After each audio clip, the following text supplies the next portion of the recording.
Hello viewers, আশা করি সকলেই ভালো আছেন। বন্ধুরা, আজকের ভিডিওতে আমি আপনাদেরকে জিমেইল বা ইমেইলের মাধ্যমে পিডিএফ ফাইল কিভাবে অন্য কাউকে পাঠাতে হয় সেটা শেখাবো। তো বন্ধুরা, আপনি যদি আমাদের চ্যানেলে নতুন হয়ে থাকেন তাহলে অবশ্যই চ্যানেলটি সাবস্ক্রাইব করে রাখবেন।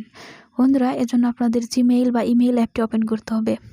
অ্যাপটি ওপেন করার পর আপনাদেরকে এই যে একটা প্লাস আইকন দেখতে পাচ্ছেন বা এখানে আপনাদের কম্পোজও লেখা থাকতে পারে, আপনারা কি করবেন, এখানে ক্লিক করে দেবেন।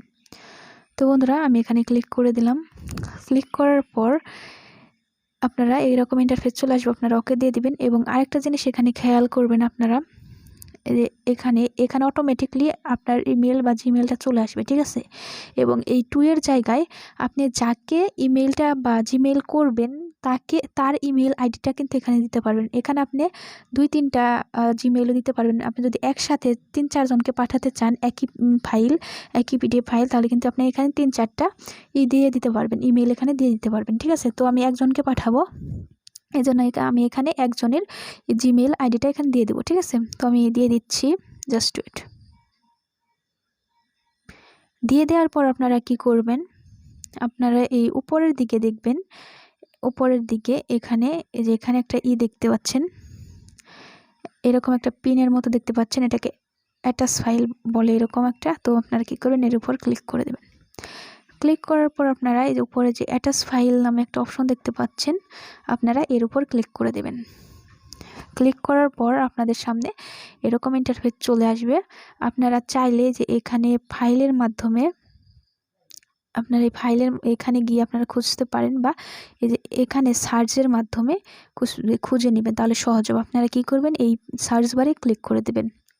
তো আমি সার্চ বারে ক্লিক করে দিলাম। তারপর আপনারা এই সার্চ বারে লিখবেন পিডিএফ লিখে সার্চ দিয়ে দিবেন।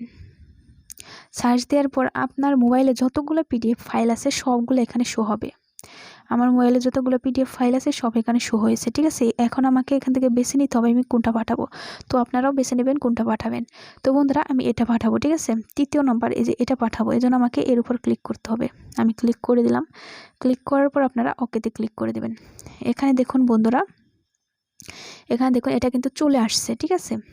তো আপনারা কি করবেন, এখানে আপনারা সাবজেক্টটা লিখে দিতে পারেন, কোন সাবজেক্টের উপর আপনি ইমেলটা পাঠাচ্ছেন সেটা লিখে দিতে পারেন।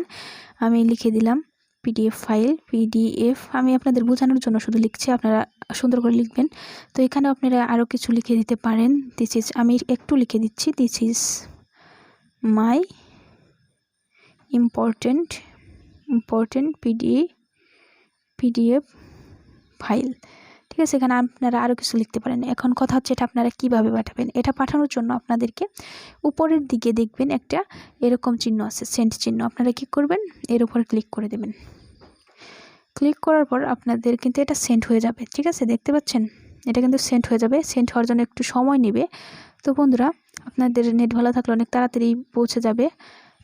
বন্ধুরা, এভাবে আপনারা খুব সহজেই পিডিএফ ফাইল অন্য কাউকে পাঠাতে পারবেন। ভিডিওটা ভালো লাগলে অবশ্যই লাইক দেবেন, কমেন্ট করবেন এবং চ্যানেলটি সাবস্ক্রাইব। তো বন্ধুরা, অনেকের আবার কি হয়, পিডিএফ ফাইলটা সেন্ড হয় না।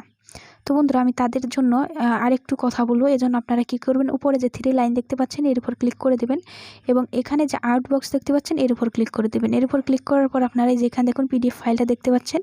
তো বন্ধুরা, তারপর দেখবেন যদি এটা সেন্ড না হয়, আপনারা কি করবেন, এটা একটু রিফ্রেশ করে নেবেন। রিফ্রেশ করলে এটা সেন্ড হয়ে যাবে। একটু সময় লাগবে, নেট ভালো থাকলে অনেক তাড়াতাড়ি পৌঁছে যাবে।